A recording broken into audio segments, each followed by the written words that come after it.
Hello students, today we are going to start a new chapter that is chapter 4 of class 11th physics, and the name of the chapter is motion in a plane. And we have already discussed what is motion in a plane. It is basically a two-dimensional motion. Example ki hobo pare two-dimensional motion ba motion in a plane or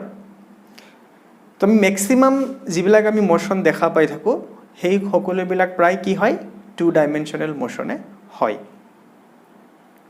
যদি এই বোর্ডত পৰো এটা move কৰি থাকে হেতু এটা two-dimensional motion হ'ব। মই যদি বেকাকে বস্তু এটা এনেকে দলি মাৰি দেউ তাৰ যেটো এনেকুৱা পাথ হ'ব হেতু এটা কি হ'ব two-dimensional motion হ'ব বা motion in a plane হ'ব। Now to understand motion in a plane or two-dimensional motion we have to know something called vector. তো এই চ্যাপ্টাৰটোৰ বুজাৰ কাৰণে প্ৰথমতে আমি ভেক্টৰ শিকিব লাগিব।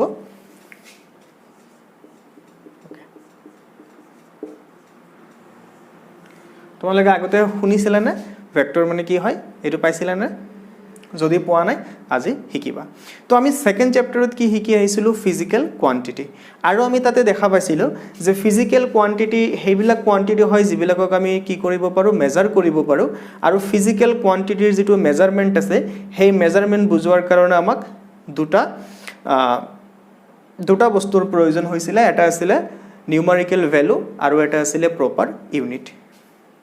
এতিয়া যদি মই কাৰোবাক খুধু তোমালোকক যে তোমাৰ weight কিমান তোমাৰ ওজন কিমান হয়তো आंसर কিমান দিবা স্যার 40 কেজি। সো আমাক দুটা বস্তু লাগিছিল এটা হল 4d যেটো হেতু হল নিউমেৰিকেল ভ্যালু আৰু এটা আমাক কি লাগে ইউনিট লাগে। তো এই বস্তুটো এই যেটো আমি নাম্বার পালো এই যেটো আমি ভ্যালু পালো সেই ভ্যালুটো কোৱা হ'ব ম্যাগনিটিউড। প্ৰথমতে আমি ম্যাগনিটিউড শব্দটোৰ লগত চিনাকি হও। ম্যাগনিটিউড আৰু অসমীয়াত ইয়াক কি বুলি কোৱা হ'ব মান। এটি কিন্তু মান সম্মানৰ হেই মানটো নহয়। তো এইটো তোমাৰ ওজনৰ ম্যাগনিটিউড আৰু ম্যাগনিটিউড তোৰ যেটো অসমীয়া আছে হেতু বহুত ধুনিয়া শব্দ এটা। কিয় ধুনিয়া শব্দ সোৱা আমি যেটো শব্দ ইউজ কৰো কিমান কিমান হয় না তোমাৰ ওজন কিমান তোমাৰ উচ্চতা কিমান তুমি ঘৰৰ পৰা কলেজলৈ আহোতে কিমান সময় লাগে এই কিমান বুলি কোৱাৰ পিছত যেটো आंसर আহে হেতুৱে আমাক হেতুৱে হল কি ম্যাগনিটিউড। সেই কাৰণে ইয়াতে কিমানটো কি হিচাপে চোৱা কি যোগ মান। তো কিমান বুলি কওতে আমি কি হুদু বস্তুটোৰ মান আমি হুদু বস্তুটোৰ মান হুদু বস্তুটোৰ ম্যাগনিটিউড হুদু। ক্লিয়াৰ হল যে ম্যাগনিটিউড মানে কি আমি যিকোনো এটা বস্তু যদি হুদু যে ইয়াৰ কিমান বুলি যদি আমি হুদু যেটো आंसर ওলাই আহিব that is the magnitude of that quantity. Clear হইছে মানে যদি কো আজি কিমান টেম্পারেচার আছে आंसर কি হ'ব স্যার 32 ডিগ্রি সেলসিয়াস। সেই 32 ডিগ্রি সেলসিয়াস যেটো आंसर ওলাই আহিল that is the magnitude of the temperature. Okay okay so magnitude হিকাৰ পিছত ম্যাগনিটিউডৰ কনসেপ্টটো হিকাৰ পিছত এতিয়া সাগে তোমালোক নিশ্চয় ক্লিয়াৰ হৈছা যে যি কোনো ফিজিক্যাল কোয়ান্টিটিৰ এটা কি থাকিব ম্যাগনিটিউড থাকিব বা মান থাকিব। সো উইদাউট ম্যাগনিটিউড ফিজিক্যাল কোয়ান্টিটিৰ কোনো ভ্যালু নাথাকে। ফাইন। এতিয়া আৰু কিছুমান এনেকুৱা কোয়ান্টিটি আছে যেটো কোয়ান্টিটিৰ অকল ম্যাগনিটিউড কৈ দিলেও নহয় লগতে তাৰ ডাইৰেকশনো কৈ দিব লাগে। মই এটা ধুনিয়া এক্সাম্পল দি বুজাই দিব চেষ্টা কৰিছো। সব কোয়ান্টিটি নহয় কিছুমান কোয়ান্টিটিত ডাইরেকশন না থাকে there is no direction but in certain quantities we need to specify the direction to describe the quantity completely. আমি সেই কোয়ান্টিটিটো কমপ্লিটলি ডেসক্রাইব কৰাৰ কাৰণে কমপ্লিটলি বুজোৱাৰ কাৰণে আমি তাৰ ম্যাগনিটিউডৰ লগত আমি ডাইৰেকশনো ক'ব লাগে। এতিয়া ধৰা এটো আমি ধৰিলো উত্তৰ দক্ষিণ পূব পশ্চিম। Okay north south eastern West. ইয়াতে তুমি আছা পজিশনটো মই এ বুলি কলো আৰু ইয়াতে আৰু এটা পজিশন আছে বি। ওকে সো এৰ পৰা বিৰ ডিসটেন্স আছে 5 কিলোমিটাৰ। এতিয়া এৰ পৰা তুমি যদি বি যাব বিচৰা তোমাৰ কিমানখিনি ডিসপ্লেসমেন্ট হ'ব লাগিব 5 কিলোমিটাৰ। ক্লিয়াৰ কিমানখিনি ডিসপ্লেসমেন্ট হ'ব লাগিব 5 কিলোমিটাৰ। এতিয়া ধৰি লোৱা you are standing at A and you want to go to B আৰু তুমি মোক সুধিছা যে স্যাৰ মই বিত যাব বিচাৰো মোৰ ডিসপ্লেসমেন্ট কিমানখিনি হ'ব লাগিব আৰু মই ক'লো যে ইয়েস তোমাৰ ডিসপ্লেসমেন্ট 5 কিলোমিটাৰ হ'ব লাগিব 5 কিলোমিটাৰ বুলি কওঁতে মই তোমাক কি কৈ দিছো ম্যাগনিটিউড কৈ দিছো তুমি বি জায়গাটো চিনি নোপোৱা ওকে তুমি বি জায়গাটো চিনি নোপোৱা মই তোমাক কি ক'লো যে ইয়াৰ পৰা বি পাব লাগিলে তোমাৰ যেটো ডিসপ্লেসমেন্ট হ'ব লাগিব 5 কিলোমিটাৰ মই ম্যাগনিটিউড কৈ দিছো এতিয়া তুমি মোক কোৱা এইখিনি কথাৰ পৰা যে 5 কিলোমিটাৰ তোমাৰ ডিসপ্লেসমেন্ট হ'ব লাগিব এইখিনি কথাৰ পৰা তুমি বি লৈকে যাব পাৰিবানে নোৱাৰা কাৰণ তুমি ইয়াত থিয় হৈ আছা 5 কিলোমিটাৰ তুমি কোন পিনে যাবা তুমি পূব পিনেও যাবা নে পশ্চিম পিনে যাবা নে উত্তৰ পিনে যাবা নে দক্ষিণ পিনে যাবা নে বেলেগ এটা ডাইৰেকশনত যাবা বুজি পাবা নেকি একেবাৰে বুজি নোপোৱা তেনেহলে মই তোমাক কেনেকৈ ক'ব লাগিব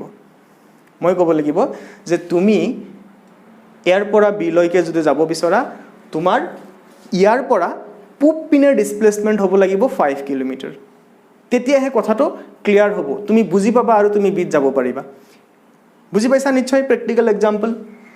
সো ইয়াতে আমি ডিসপ্লেসমেন্ট বুজোৱাৰ কাৰণে অকল যদি 5 কিলোমিটাৰ বুলি কও বহুত সময়ত আমাৰ হেতু কি নহব মানে কমপ্লিটলি বেলেগে বুজি নাপাব লগত আমি কি কৈ দিব লাগিব দিশ কৈ দিব লাগিব যে ডিসপ্লেসমেন্টটো কোন পিনে হ'ব লাগিব আমি কি ক'ব লাগিব ডাইৰেকশন অকল ডাইৰেকশন ক'লে হ'ব নেকি যদি কও যে আপুনি ইয়াৰ পৰা কোন পিনে যাব লাগিব পূব পিনে যাব লাগিব ইউ হ্যাভ টু গো ইষ্টৱাৰ্ড মানে পূব পিনে যাব লাগিব তথাপিও কাম নহব গতিকে ডিসপ্লেসমেন্ট বুজোৱাৰ কাৰণে আমি দুটা কথা আমি মেনশন কৰিব লাগিব ডিসপ্লেসমেন্ট বুজোৱাৰ কাৰণে আমি ডাইৰেকশনো মেনশন কৰিব লাগিব ম্যাগনিটিউডো মেনশন কৰিব লাগিব তেতিয়াহে তুমি ইয়াৰ পৰা বি লৈকে আহিব পাৰিবা কিন্তু যদি আমি আৰু কিছুমান কোৱান্টিটি লও মাস তে মাস মই যদি কও তোমাৰ ওজন 40 কেজি কাৰোবাৰ ওজন 50 কেজি কাৰোবাৰ ওজন 60 কেজি তাৰ পিছত আমি যদি লেংথৰ কথা কও যে এই ব্ল্যাকবোৰ্ডৰ লেংথ কিমান যে 4 ফুট ইয়াতে ডাইৰেকশন মেটাৰ কৰিব নেকি লেংথ ইজ লেংথ তোমাৰ 40 কেজি ওজন উত্তৰ পিনে নে দক্ষিণ পিনে নে পূব পিনে নে পশ্চিম পিনে এনেকুৱা কথা আহিব নেকি নাহে তো বস্তু এটাৰ ওয়েট যদি তুমি ক'ব বিচৰা মাস যদি তুমি ক'ব বিচৰা সিম্পলি আমাক কি লাগে ম্যাগনিটিউড লাগে ইয়াৰ কোনো ডাইৰেকশন নাই বস্তু এটাৰ লেংথৰ ক্ষেত্ৰতো কি নাই ডাইৰেকশন নাই তাৰ পিছত এনেকুৱা আৰু কি কোৱান্টিটি আছে এনেকুৱা আৰু কোৱান্টিটি হল তোমাৰ টাইমৰ কিবা ডাইৰেকশন থাকে নেকি টাইমৰো ডাইৰেকশন না থাকে টাইম উত্তৰ দক্ষিণ পূব পশ্চিম থাকে না কেতিয়াও না থাকে এটো আৰু আমি নৰমালি বুজি পাও তো মাছৰ যদি ডাইৰেকশন থাকিলে হয় তেতিয়া তোমাৰ সমস্যাই হলে হয় যদি তোমাক ঘৰৰ পৰা সাপোজ বজাৰ কৰিব দিছে তো মায়ে কেনেকৈ কলে হয় যে আজি 1 কেজি আলু কিনিবি আৰু সেই 1 কেজিৰ ডাইৰেকশন কোন পিনে হ'ব লাগিব উত্তৰ পিনে হ'ব লাগিব তো দোকানীক ক'ব লাগিব দাদা 1 কেজি আলু দিয়ক উত্তৰ পিনৰ ডাইৰেকশনত 2 কেজি পিয়াজ দিয়ক পশ্চিম পিনৰ ডাইৰেকশনত হয় না তো এইটো আমি ক'ব লাগে জানো নালাগে তো আমি মাছৰ ডাইৰেকশন নাই লেংথৰ ডাইৰেকশন নাই টাইমৰ ডাইৰেকশন নাই এনেকুৱা আৰু বহুত কোৱান্টিটি আছে যিবিলাকৰ ডাইৰেকশন নাই অকল কি আছে এইবিলাকৰ অকল ম্যাগনিটিউড আছে এতিয়া যিবিলাক কোৱান্টিটিৰ অকল ম্যাগনিটিউড আছে ডাইৰেকশন নাথাকে বা ডাইৰেকশনে মেটাৰ নকৰে হেনেকুৱা কোৱান্টিটিক আমি কি বুলি কম scalar বুলি কম so what is scalars are those physical quantities which only have magnitude but no directions আৰু এনেকুৱা যিবিলাক কোৱান্টিটি আছে যিবিলাক কোৱান্টিটিৰ ম্যাগনিটিউড আৰু ডাইৰেকশন দুইটাই আছে হেনেকুৱা কোৱান্টিটিক কি বুলি কোৱা হয় ভেক্টৰ বুলি কোৱা হয় ডেফিনিশনটো একেবাৰে কাৰেক্ট হোৱা নাই এতিয়া মই কাৰেক্টকে কও যে যিবিলাক কোৱান্টিটিৰ ম্যাগনিটিউড আৰু ডাইৰেকশন আছে লগতে সেই কোৱান্টিটি বিলাকে ভেক্টৰ এডিশন ল মানি চলিব লাগে কি চলিব লাগিব ভেক্টৰ এডিশন ল কি হুদিছা স্যার ভেক্টর এডিশন ল মানে কি ওয়েট ভেক্টর এডিশন ল আমি দুদিন মান পিছত পাম সদ্যহতে তোমালোকে জানি ৰাখা যে ভেক্টৰ হ'ব লাগিলে কোৱান্টিটিটোৰ ডাইৰেকশন আৰু ম্যাগনিটিউড থাকিব লাগিব তাৰ উপৰিও সেই কোৱান্টিটিটোৱে এক বিশেষ ধৰণৰ ল মানি চলিব লাগিব এক বিশেষ ধৰণৰ নিয়ম মানি চলিব লাগিব এন্ড দ্যাট বিশেষ ধৰণৰ নিয়ম ইজ কল্ড ভেক্টৰ এডিশন ল ফাইন এনেকুৱা কোৱান্টিটি আৰু কি আছে ডিসপ্লেসমেন্ট আছে তাৰ পিছত ফোৰ্স আছে তোমালোকে কেইটামান এক্সাম্পল লিখি ৰাখা টৰ্ক তাৰপিছত momentum, তাৰপিছত velocity, acceleration, হয়নে? টৰ্ক কি বস্তু পিছত পাম আমি, এতিয়া টেনশ্যন ল'ব নালাগে, জাষ্ট নামবিলাক জানি ৰাখা যে এইবিলাক কোৱান্টিটি কি হয়, যে এইবিলাক কোৱান্টিটিৰ ডাইৰেকশ্যন আছে, মেগনিটিউড আছে, আৰু সেই বিশেষ লটো মানি চলে that is called a vector addition law. গতিকে এই কোৱান্টিটিবিলাকক আমি কি বুলি ক'ম? ভেক্টৰ বুলি ক'ম। আৰু স্কেলাৰ ক্ষেত্ৰত মাছ, লেংথ, টাইম, তাৰপিছত ডিষ্টেঞ্চ, স্পীড, তাৰপিছত ভলিউম, তাৰপিছত প্ৰেছাৰ, ডেন্সিটি, ওকে। সো এইবিলাক আমাৰ কি হয়? Scalar quantity. Now we will learn how to represent A vector. Vector এটা কেনেকৈ ৰিপ্ৰেজেণ্ট কৰা হয়। তোমালোকে অলৰেডি কথাটো জানা যে ফিজিক্সত আমি বেলেগ বেলেগ কোৱান্টিটি ৰিপ্ৰেজেণ্ট কৰাৰ কাৰণে আমি কি ইউজ কৰোঁ? লেটাৰ ইউজ কৰোঁ, হয়নে? ডিছপ্লেচমেণ্টৰ কাৰণে আমি এছ ইউজ কৰোঁ, তাৰপিছত এক্সেলাৰেশ্যনৰ কাৰণে স্মল এ ইউজ কৰোঁ, ফ'ৰ্চৰ কাৰণে কেপিটেল এফ ইউজ কৰোঁ, মমেণ্টামৰ কাৰণে স্মল পি ইউজ কৰোঁ, হয়নে নহয়? জানা এইবিলাক কথা। তো ভেক্টৰ এটা আমি ৰিপ্ৰেজেণ্ট কৰাৰ কাৰণে অকণমান বেলেগকৈ আমি ৰিপ্ৰেজেণ্ট কৰিব লাগে। সো নৰ্মেলি তোমালোকৰ যিটো NCERT বুক আছে বা বহুত কিতাপত এটা ভেক্টৰ বুজোৱাৰ কাৰণে বল্ড লেটাৰ ইউজ কৰে। সাপোজ এটা ভেক্টৰ আছে এ, ইয়াক বুজোৱাৰ কাৰণে কি ইউজ কৰিব? বল্ড লেটাৰ, মোটা মোটা আখৰ ইউজ কৰে। তুমি NCERT কিতাপখন যদি খুলি চোৱা, যিবিলাক কোৱান্টিটি এনেকৈ মোটা আখৰেৰে ৰিপ্ৰেজেণ্ট কৰা আছে সেইবিলাক কি হয়? ভেক্টৰ হয়। The quantities written in bold letters are vector. কিন্তু আমিতো বহীত আৰু বল্ড লিখিব নোৱাৰোঁ, গতিকে আমি যেতিয়া বৰ্ডত বা আমি যেতিয়া বহীত লিখিম, আমি যেতিয়া নোটবুকত লিখিম, তেতিয়া আমি ভেক্টৰ এটা এনেকৈ লিখিম। ইয়াৰ ওপৰত কি দিম? এৰ' মাৰ্ক দিম। এ মানে কি বুজি পোৱা নাই? এ মানে যিকোনো এটা কোৱান্টিটি যাক আমি ৰিপ্ৰেজেণ্ট কৰিছোঁ। অ'কে, এক্সাম্পল দিওঁ, প্ৰেক্টিকেল এক্সাম্পল। যদি তুমি এক্সেলাৰেশ্যন বুজাব বিচৰা, ওপৰত এনেকৈ চিন দিব লাগিব। তেতিয়া তুমি কি বুজি পাবা? যে এই এক্সেলাৰেশ্যন বুজাইছে আৰু ওপৰত এইটো চিন দিয়াৰ লগে লগে তুমি কেনেকৈ ৰিপ্ৰেজেণ্ট কৰিছা? এক ভেক্টৰিয়েলি ৰিপ্ৰেজেণ্ট কৰিছা। লাহে লাহে লাহে লাহে বস্তুবিলাক আমাৰ আয়ত্তত আহিব। তেনেকৈ ভেল'চিটি আমি ভেক্টৰিয়েলি কেনেকৈ ৰিপ্ৰেজেণ্ট কৰিম? এনেকৈ ৰিপ্ৰেজেণ্ট কৰিম। অ'কে, তাৰপিছত ডিছপ্লেচমেণ্ট যেনিবা আমি এনেকৈ ৰিপ্ৰেজেণ্ট কৰিলোঁ। যেতিয়া আমি ভেক্টৰ চিনত আমি বস্তু এটা ৰিপ্ৰেজেণ্ট কৰিম, তাৰমানে আমি কি বুজি পাম? অ'কে, আমি কি বুজি পাম? আমি বুজি পাম যে ইয়াৰ ভিতৰত দুটা ইনফৰমেশ্যন আছে। এটা ইনফৰমেশ্যন হ'ল মেগনিটিউড আৰু এটা ইনফৰমেশ্যন হ'ল ডাইৰেকশ্যন। সো তুমি এইটো যদি এটা ডিছপ্লেচমেণ্ট লিখিব বিচৰা 5 কিলোমিটাৰ, তেনেহ'লে এইটো ভুল হ'ব, কাৰণ তুমি এইফালে ভেক্টৰ চিন দিছা নে নাই? ভেক্টৰ চিন দিয়াৰ লগে লগে ইয়াতে তুমি অকল 5 কিলোমিটাৰ লিখি দিলে নহ'ব। এই 5 কিলোমিটাৰ কোন পিনে হৈছে? ধৰা 5 কিলোমিটাৰ পূব পিনে হৈছে, তুমি ইষ্টৱাৰ্ড বুলি কৈ দিলা। ইষ্টৱাৰ্ড মানে কি? পূব পিনে, হয়নে? নাইবা টুৱাৰ্ডছ ইষ্ট এনেকৈও ক'ব পাৰা। তাৰপিছত ধৰা বেলেগ বস্তু এটাৰ উত্তৰ পিনে হৈছে, তো 5 কিলোমিটাৰ টুৱাৰ্ডছ নৰ্থ।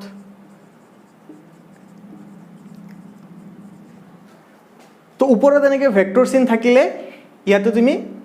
কমপ্লিট বস্তুখিনি ৰিপ্ৰেজেণ্ট কৰি কমপ্লিট বস্তুখিনি তুমি লিখিব লাগিব। কমপ্লিট বস্তু মানে তাতে দুইটা ইনফৰমেশ্যন থাকিব। এটা হ'ব তোমাৰ মেগনিটিউড, ইয়াতে এইখিনি হ'ল মেগনিটিউড আৰু এইখিনিয়ে কি বুজাইছে? ডাইৰেকশ্যন বুজাইছে। এইখিনি ডাইৰেকশ্যন আৰু এইখিনিয়ে মেগনিটিউড বুজাইছে। এতিয়া বহুত সময়ত আমাক কি হয়,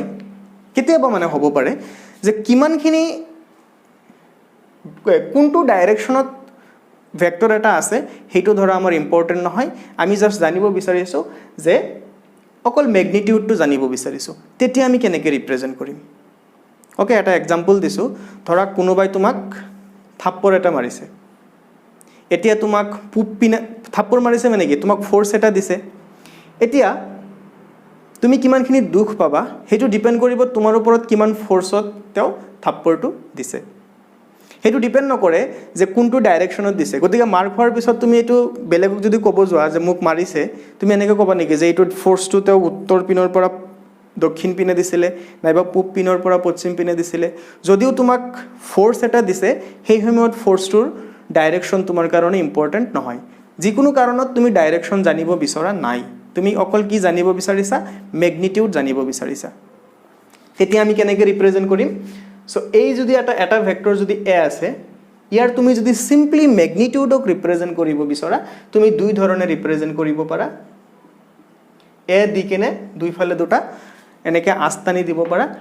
তেতিয়া ই কি বুজাব ই বুজাব this is basically the magnitude of vector a example দিম ক্লিয়াৰ হৈ যাব ভয় খাব নালাগে নাইবা ইয়াক আমি এনেকৈ বুজাব পাৰো তাৰ মানে ভেক্টৰটোৰ ওপৰৰ পৰা যদি আমি ভেক্টৰ চিনটো উঠাই দিও তথাপিও হেইটোৱে কি বুজাব ম্যাগনিটিউড অফ a বুজাব এই দুটা বস্তু সেম হয় এটো কি this is actually magnitude of a magnitude of a example দিও এটা কাম কৰো এটো দুটা যেহেতু বেলেগ বেলেগ ডাইৰেকশনত হৈছে এটোক আমি s1 বুলি কলো এটোক আমি s2 বুলি কলো গতিকে ইয়াতে যদি তুমি s2 ৰ ম্যাগনিটিউড জানিব বিচৰা সিম্পলি তুমি কি লিখিবা 5 কিলোমিটাৰ এতিয়া আৰু তুমি ডাইৰেকশনৰ কথা ক'ব নালাগে কাৰণ তুমি দুই পিনে দুটা বাৰ দিছা দুই পিনে দুটা তুমি এনেকুৱা আস দিছা আস দিয়াৰ লগে লগে it will simply represent the magnitude of the vector s2 বুজি পাইছা হল সো আমি ম্যাথমেটিক্যালি ভেক্টৰ এটা আমি এনেকৈ ৰিপ্ৰেজেন্ট কৰো এতিয়া আমি শিকিব লাগিব যে পিক্টোৰিয়েলি আমি কেনেকৈ ৰিপ্ৰেজেন্ট কৰো গ্ৰাফিক্যালি কেনেকৈ আমি ভেক্টৰ এটা ৰিপ্ৰেজেন্ট কৰো ডায়াগ্ৰামতো আমি ভেক্টৰ ৰিপ্ৰেজেন্ট কৰিব পাৰো হেতু কেনেকৈ কৰো হেতু বহুত ইম্পৰ্টেন্ট আমি এতিয়া হেতু শিকিম বুজাত সুবিধা হ'ব কাৰণে আকো আমি আমাৰ যেটো নৰমাল ডাইৰেকশন আছে হেতু ডাইৰেকশন আমি কনসিডাৰ কৰিছো north east north south east West okay এতিয়া পিক্টোৰিয়েলি আমি ভেক্টৰ এটা কাৰ্চিনৰ সহায়ত ৰিপ্ৰেজেন্ট কৰো এনেকুৱা এটা কাৰ্চিনৰ সহায়ত এই কাৰ্চিনটোৰ যেটো লেংথ আছে সেই লেংথটোৱে কি বুজাব ম্যাগনিটিউড বুজাব ইয়াৰ যেটো লেংথ হ'ব সেই লেংথটো ম্যাগনিটিউডৰ ডাইৰেক্টলি প্ৰপৰশনাল হ'ব বুজি পাবা এতিয়া বুজা নাই বুলি ক'লে কি হ'ব প্ৰথমতে কৰি লও এক্সাম্পল দিও তাৰ পিছত সব ক্লিয়াৰ হৈ যাব তো length is directly proportional to কি হ'ব magnitude হ'ব ভেক্টৰটোৰ magnitude যিমান বেছি হ'ব length হিমানে কি হ'ব বেছি হ'ব লগতে জিপিনে কাৰ্চিন থাকিব সেই কাৰ্চিনে কি বুজাব ডাইৰেকশন বুজাব আৰু নাম আছে বাৰু ভেক্টৰৰ এইটো পাৰ্টক কোৱা হয় টেইল আৰু এইটো পাৰ্টক কোৱা হয় হেড তো জিপিনে হেড থাকিব হেইপিনে কি হ'ব ভেক্টৰটোৰ ডাইৰেকশন হ'ব তেনেহলে এইটো ভেক্টৰৰ ডাইৰেকশন কোনপিনে হৈছে কোনপিনে কৈছা পূবপিনে কাৰেক্ট যদি এই আমি এনেকৈ এটা ভেক্টৰ আকো সেই ভেক্টৰটোৰ ডাইৰেকশন কোনপিনে হ'ব উত্তৰ পিনে হ'ব আমি এটো ডিসপ্লেসমেন্ট ভেক্টৰে বুজালো আমি কলো যে এইটো হল আমাৰ 10 কিলোমিটাৰ আৰু এইখিনি ইয়াৰ আধা তেনেহলে এইখিনি কিমান হ'ব 5 কিলোমিটাৰ যেহেতু এই ম্যাগনিটিউড লেংথৰ ডাইৰেক্টলি প্ৰপৰশনাল হয় এটো এনেকৈ লিখিলে বেছি ভাল আছিল যে magnitude is directly proportional to length একেই কথা বাৰু লেংথ ইজ ডাইৰেক্টলি প্ৰপৰশনাল আৰু একেই কথা সো এইখিনিয়ে যদি 10 কিলোমিটাৰ বুজাই ইয়াৰ আধাই কিমান বুজাব 5 কিলোমিটাৰ আৰু ইয়াৰ ডাইৰেকশন কোনপিনে হৈছে ক্লিয়াৰলি আমি দেখা পাইছো নৰ্থৰ পিনে হৈছে আৰু ইয়াৰ ডাইৰেকশন কোনপিনে হৈছে ইষ্টৰ পিনে হৈছে তো ডাইৰেকশন হলে কোনপিনে থাকে টেইল টু হেড ক্লিয়াৰ হল না যে এনেকুৱা এটা এৰো মাৰ্কেৰে এৰো চিনেৰে আমি ভেক্টৰ ৰিপ্ৰেজেন্ট কৰো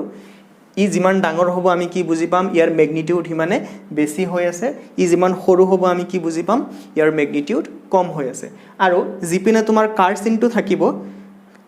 এইটো জিপিনে থাকিব হেইপিনে ভেক্টৰটোৰ কি আছে ডাইৰেকশন আছে ওকে এতিয়া ধৰা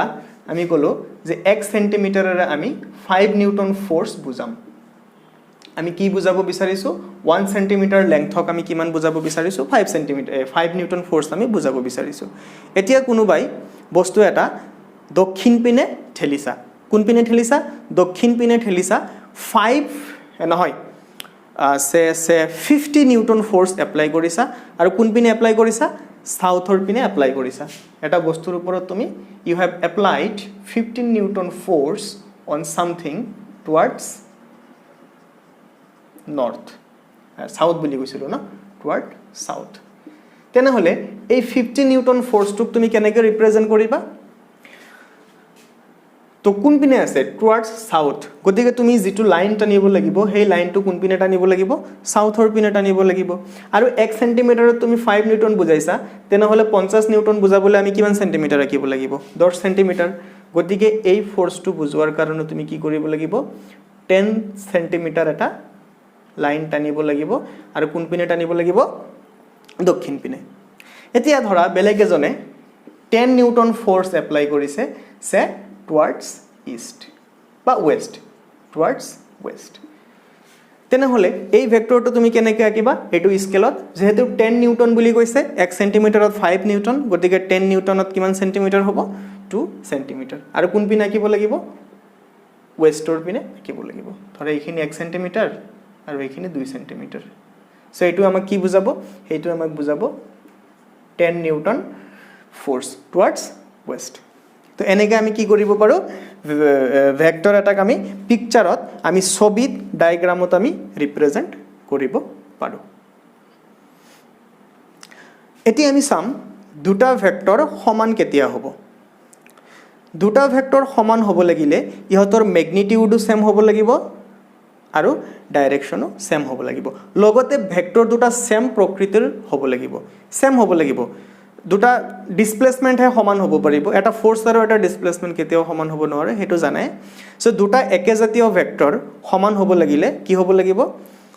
two same type of vector will be equal only if both their magnitude and direction are equal তেওলোকৰ ম্যাগনিটিউডো সেম হ'ব লাগিব আৰু ডাইৰেকশনো সেম হ'ব লাগিব এতিয়া ধৰা এই পিনে এটা ভেক্টৰ আছে আৰু একে ডাইৰেকশনত ইয়াতে এটা ভেক্টৰ আছে এইটো ধৰা সে 5 কিলোমিটাৰ এইটো 5 কিলোমিটাৰ এতে কি হ'ব এই দুইটা ভেক্টৰ সমান হ'ব ম্যাগনিটিউড কি হৈ আছে সমান হৈ আছে আৰু দুইটা ভেক্টৰৰ ডাইৰেকশনো কি হৈ আছে উত্তৰ পিনে হৈ আছে গতিকে এই দুটা ভেক্টৰক আমি কি বুলি কম সমান বুলি কম যদি আমি এইটো ভেক্টৰক a1 বুলি কও এইটো ভেক্টৰক আমি a2 বুলি কও তেনেহলে আমি কি লিখিব পাৰিম a1 is equal to a2 fine clear এখানে বুঝি পাইছা নেক্সট আমি আরো একটা एग्जांपल লও ধরা এই পিনে এটা হইছে এই পিনে এটা হইছে u 5 কিলোমিটার u 5 কিলোমিটার ইয়াক আমি a1 বুলি কলো সে ইয়াক আমি a2 বুলি কলো সো এতিয়া আমি a1 is equal to a2 কব পাৰিম নে আমি নিশ্চয় কব নোৱাৰো কিয় কব নোৱাৰো যে নো doubt there magnitudes R same তেওলোকৰ ম্যাগনিটিউড কি হয় সেম হয় কিন্তু ডাইৰেকশন সেম হৈছে জানো এটা এইপিনে গৈছে আৰু এটা এইপিনে গৈছে গতিকে আমি a1 is equal to a2 বুলি কব নোৱাৰিম কিন্তু আমি এইটো কব পাৰিম নে নাই a1 is equal to a2 এটো কাৰেক্ট হ'ব নে নাই কোৱাচোন কি কৈছা কাৰেক্ট হ'ব yes কাৰেক্ট হ'ব কাৰণ magnitude of a is equal to magnitude of a1 is equal to magnitude of a2 লিখিছো হয় a1 or magnitude কিমান 5 কিলোমিটার আৰু a2 ৰ magnitude কিমান 5 কিলোমিটার so magnitude দুটা সমান হৈছে but their directions are not same that's why the two vectors cannot be said to be equal আমি ভেক্টৰ দুটা ইকুৱেল হৈছে বুলি আমি ক'ব নোৱাৰো because their directions are different এতিয়া যদি দুটা ভেক্টৰ এনেকে থাকে ডাইৰেকশন একেবাৰে এটা আনটোৰ উল্টা এবাৰ আমি বেলেগ নাম দিও ফোৰ্স বুলি কও এটো এটা ফোৰ্স f1 আৰু এটো এটা ফোৰ্স f2 এটো ধৰা 5 নিউটন এটো ধৰা 5 নিউটন এতিয়া আমি কি কম ডাইৰেকশন এক্স্যাক্টলি অপোজিট হ'ব লাগিব এটো আৰু এটোৰ মাজৰ এংগল 180 ডিগ্ৰী হ'ব লাগিব তেতিয়া আমি কি লিখিব পাৰিম যে f1 is equal to minus f2 তাৰ মানে এইটো ভেক্টৰ আৰু এইটো ভেক্টৰ এটা আনটোৰ কি হ'ব নেগেটিভ হ'ব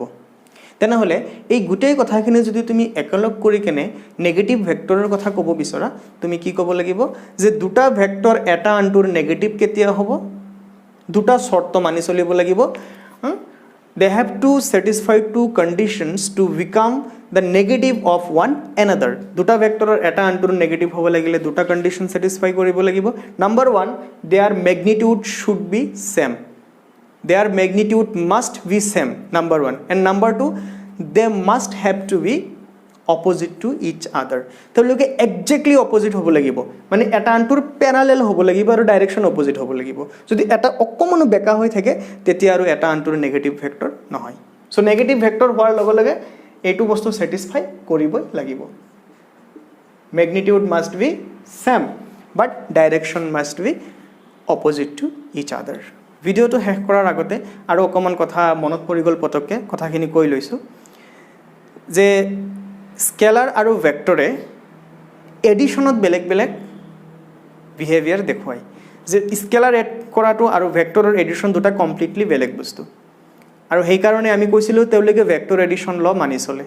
মানে আমি এটা এক্সাম্পল দি বুজিব চাও আমি ভেক্টৰ এডিশন ল আজি নিহিকো হেতু আমি নেক্সট ক্লাছতে শিকিম আজি আমি চাব বিচাৰিম যে যেতিয়া আমি দুটা স্কেলাৰ যোগ কৰো আৰু যেতিয়া আমি দুটা ভেক্টৰ যোগ কৰো ইহতে কমপ্লিটলি বেলেগ ধৰণে বিহেভ কৰে ধৰা তুমি বজাৰত গৈছা গৈ কিনে তুমি 3 কেজি আলু কিনিছা আৰু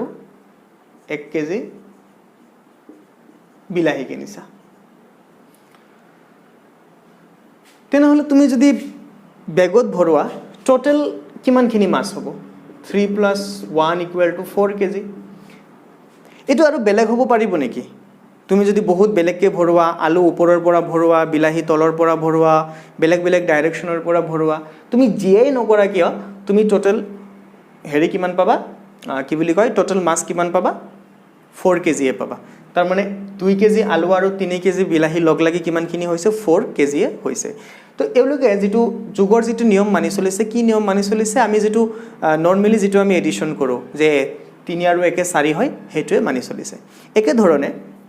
আমি যদি টাইমৰ কথা কও টাইমও হেতু মানি চলিব ধৰা তুমি পঢ়াত বহিছা মোবাইল লৈ কেনে আৰু আধা ঘন্টা পঢ়িছা ওকে কিমান সময় পঢ়িছা 30 মিনিট আৰু ধৰা 40 মিনিট মোবাইল টিপিছা 40 মিনিট তেনেহলে টোটাল কিমানখিনি টাইম লাগিছে গুটেইখিনি কাম কৰোতে 70 মিনিট টাইমে লাগিছে তুমি এতিয়া মোবাইল তুমি জেনেকে নিটিপা কিয় তুমি জেনেকে নপঢ়া কিয় তুমি যদি 30 মিনিট পঢ়িছা আৰু 40 মিনিট তুমি মোবাইল ইউজ কৰিছা তোমাৰ আলটিমেটলি এই দুটাৰ যোগফল সদায় কিমান হ'ব 70 এ হ'ব সিম্পলি 30 + 40 এটো কেতিয়াও 70 তকে কমো নহয় 70 তকে বেছিও নহয় তো স্কেলাৰে এনেকুৱা এডিশন ৰুল মানি চলে কিন্তু ভেক্টৰৰ ক্ষেত্ৰত এনেকুৱা নহয় ভেক্টৰৰ ক্ষেত্ৰত দেখা পাবা যে দুটা ভেক্টৰ যোগ হয় বেলেগ বেলেগ সময়ত বেলেগ বেলেগ ভ্যালু দিয়ে সিম্পলি আমি দুটা ডিসপ্লেসমেন্ট আমি কনসিডার কৰিম সে এটা ডিসপ্লেসমেন্ট হল আমাৰ 4 মিটাৰ আৰু এটা ডিসপ্লেসমেন্ট হল আমাৰ 3 মিটাৰ আমি অকল ম্যাগনিটিউড মেনশন কৰিছো ডাইৰেকশন মেনশন কৰা নাই ডাইৰেকশন আমি ডায়াগ্ৰামত মেনশন কৰিম আৰু আমি তিনিটা কেস লম কেস 1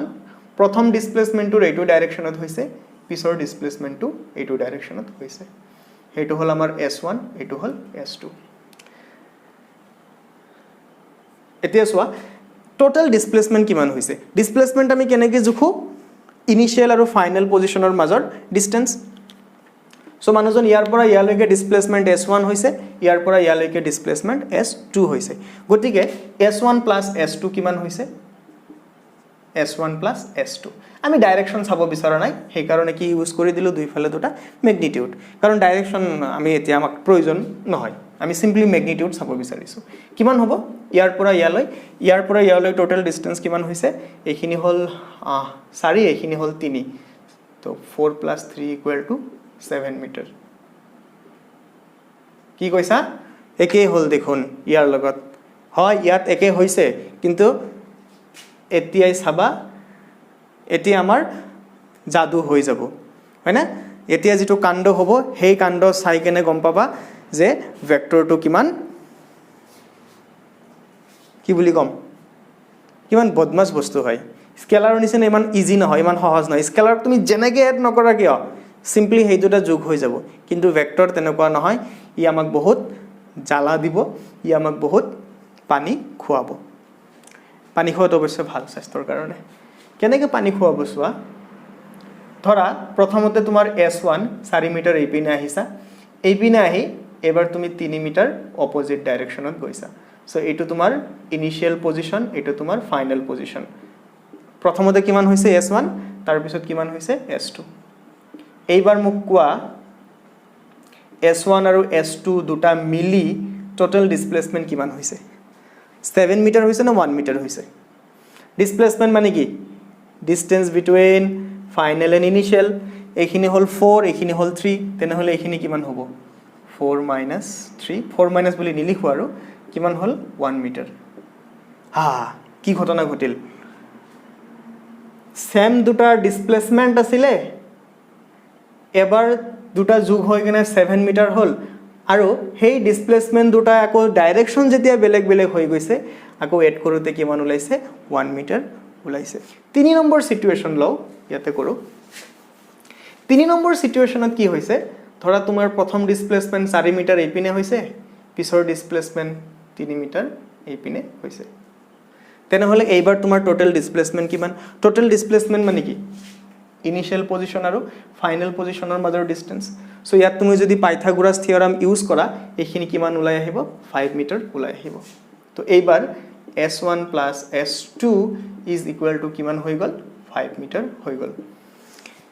তো সোয়া স্কেলারে যেটো নিয়ম মানি চলিছিলে ভেক্টরে হেটো নিয়ম মানি চলিছে না নাই চলা ই কমপ্লিট এটা বেলেগ নিয়ম মানি চলিছে আৰু এই নিয়মটি হল আমাৰ ভেক্টৰ এডিশন ল ইয়াৰ বিষয়ে ডিটেইলড আমি নেক্সট ক্লাছত পঢ়িম বাৰে বাৰে কৈ আছো ফাইন তো দেখা পালা না যে ভেক্টৰ বস্তুটো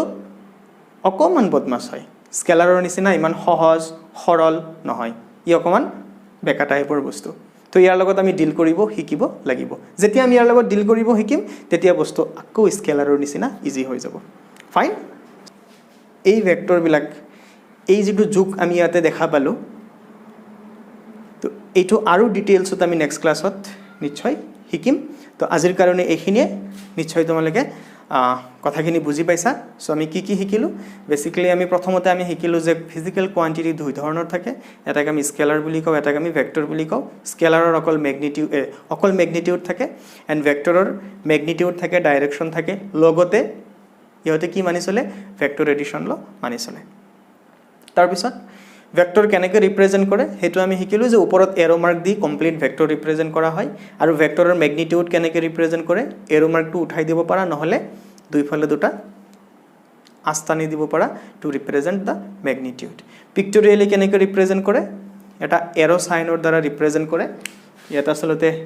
এনেকৈ ৰিপ্ৰেজেন্ট কৰিব লাগিছিল এতিয়াহে কাৰেক্ট হৈছে এনেকৈ এৰো সাইনেৰে ৰিপ্ৰেজেন্ট কৰে এটুক হেড এটুক টেইল বুলি কোৱা হয় আৰু হেডৰ জিপিনে থাকে হেইপিনে আমাৰ কি থাকে ভেক্টৰটোৰ ডাইৰেকশন থাকে লাষ্টত আমি এটা বস্তু দেখা পালো জাস্ট ফিল কৰিলো যে কি হয় স্কেলাৰে যেনেকৈ যোগৰ নিয়ম মানি চলে ভেক্টৰে হেনেকে যোগৰ নিয়ম মানি নচলে ইয়াতে কি হয় যে যেতিয়া আমাৰ ভেক্টৰটোৰ ডাইৰেকশন বেলেগ বেলেগ হৈ যায় সেম ম্যাগনিটিউডৰ দুটা ভেক্টৰ তুমি এড কৰা সদায় তুমি সেম ৰিজাল্ট নোপোৱা যদি ইহতৰ ডাইৰেকশন বেলেগ বেলেগ হৈ যায় ইউ উইল গেট ডিফাৰেন্ট ৰিজাল্টস